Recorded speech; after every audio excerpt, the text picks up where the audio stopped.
అందరికీ నమస్కారం. సంతానం కావాలని ప్రతి ఒక్కరూ కోరుకుంటారు. ముఖ్యంగా పుత్ర సంతానం కావాలని కోరుకోవడం మన సంప్రదాయంలో ఒక భాగం. ఇలా పుత్ర సంతానం కావాలని కోరుకునేవారు చేయాల్సిన వ్రతం ఒకటి ఈ నెలలోనే వస్తోంది. ఆ వ్రతం గురించి, ఆ విశేషాల గురించి ఇప్పుడు మనం తెలుసుకుందాం.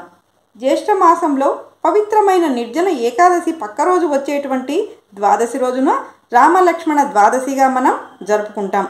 వ్రతాలు, నోములు, పూజలు హిందూ సంప్రదాయంలో ఒక భాగం. ఐశ్వర్యం కోసం, సంతానం కోసం, ఆరోగ్యం కోసం ఇలా రకరకాల సమస్యలకు పరిహారంగా చేయాల్సిన పూజలు, నోముల గురించి శాస్త్రాలలో వివరించారు. ముఖ్యంగా పుత్ర సంతానం కోరుకునేవారు జ్యేష్ఠ శుద్ధ ద్వాదశి రోజున ఎలాంటి పూజలు చేయాలో ఇప్పుడు మనం తెలుసుకుందాం. వరాహ పురాణం ప్రకారం ప్రతి నెల శుక్లపక్షంలో వచ్చే ద్వాదశి విశిష్టమైనది. రామలక్ష్మణ ద్వాదశిని చెంపక ద్వాదశి అని కూడా అంటారు. రామలక్ష్మణ ద్వాదశి జరుపుకోవడం వెనుక ఒక పురాణ గాథ ఉంది. అది ఏమిటో ఇప్పుడు తెలుసుకుందాం. పుత్ర సంతానం కోసం పరితపిస్తున్న దశరథ మహారాజుకు వశిష్ఠుడు రామలక్ష్మణ ద్వాదశి వ్రత విధానాన్ని వివరించాడంట. దశరథ మహారాజు జ్యేష్ఠ శుక్ల ద్వాదశి రోజు ఈ వ్రతాన్ని ఆచరింపగా అక్కడి నుంచి సరిగ్గా 10 నెలల తర్వాత వచ్చిన చైత్రమాసంలో శ్రీరామ లక్ష్మణ భరత శత్రుఘ్నులు దశరథ మహారాజుకు సంతానంగా జన్మించారు. అందుకే పుత్ర సంతానం కోరుకునేవారు తప్పకుండా ఈ వ్రతాన్ని ఆచరించాలని శాస్త్రం చెబుతోంది. పుత్ర సంతానం కోరుకునేవారు రామలక్ష్మణ ద్వాదశి రోజున సూర్యోదయానికి ముందే నిద్రలేచి శుచి అయి రామలక్ష్మణ విగ్రహాలను ప్రతిష్ఠించి శాస్త్రోక్తంగా కలశ స్థాపన చేయాలి. అనంతరం రామలక్ష్మణులకు ఆవాహన, ఆచమనం వంటి 16 రకాల షోడశోపచార పూజలను చేయాలి. రామలక్ష్మణులకు వస్త్ర సమర్పణ చేయాలి. పూజ పూర్తి అయ్యేంత వరకు ఉపవాసం ఉండాలి. ఈ సందర్భంగా రామలక్ష్మణ ద్వాదశి ముందు రోజు నిర్జల ఏకాదశి రోజు ఆర్థికంగా శక్తి ఉన్నవారు బంగారు రామలక్ష్మణ విగ్రహాలను పూజించి రామలక్ష్మణ ద్వాదశి రోజు పూజించిన బంగారు విగ్రహాలను దానంగా ఇవ్వాలని ధర్మశాస్త్రం చెబుతోంది. శక్తి కొద్దీ మట్టి ప్రతిమలను కూడా దానం చేయవచ్చు.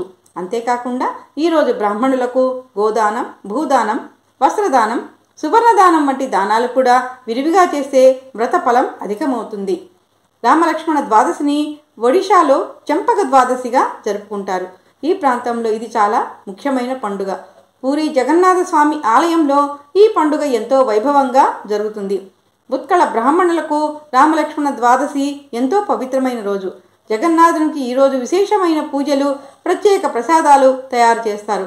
ఈ పూజలో పెద్ద ఎత్తున భక్తులు కూడా పాల్గొంటారు. నియమనిష్టలతో రామలక్ష్మణ ద్వాదశి వ్రతం ఆచరిస్తే తప్పకుండా పుత్ర సంతానం కలుగుతుందని శాస్త్రవచనం. సాటి లేని ఈ వ్రతం వలన అపారమైన పుణ్యం, పరాక్రమం, కీర్తి, గౌరవం, ఐశ్వర్యం, రాజ్యం వంటివి ప్రాప్తిస్తాయి.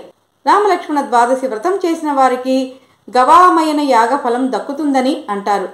గవామయన యాగం అంటే 1 సంవత్సరం కాలం పాటు నిర్విఘ్నంగా యాగం చేస్తే వచ్చేటువంటి ఫలం అని అర్థం. ఈ వ్రతం చేసిన వారికే కాకుండా చూసిన వారికి, వ్రతంలో పాలు పంచుకున్న వారు కూడా సకల సంతోషాలు, శ్రేయస్సులతో పాటు విష్ణులోక ప్రాప్తిని పొందుతారు. నడిచే దైవంగా పేరుగాంచిన జగద్గురువు ఆదిశంకరులు రామలక్ష్మణ ద్వాదశి రోజునే అవతార పరిసమాప్తి గావించారంట. అందుకే ఈ ద్వాదశి రోజు ఆదిశంకరుల ధ్యానం వలన ఆయన అనుగ్రహం కూడా లభిస్తుంది. జూన్ 19వ తేదీన రానున్న రామలక్ష్మణ ద్వాదశిని పుత్ర సంతానం కోరుకునేవారు మాత్రమే కాకుండా ఎవరైనా జరుపుకోవచ్చు. శ్రీమన్నారాయణ అనుగ్రహానికి పాత్రులు కావచ్చు. జై శ్రీమన్నారాయణ.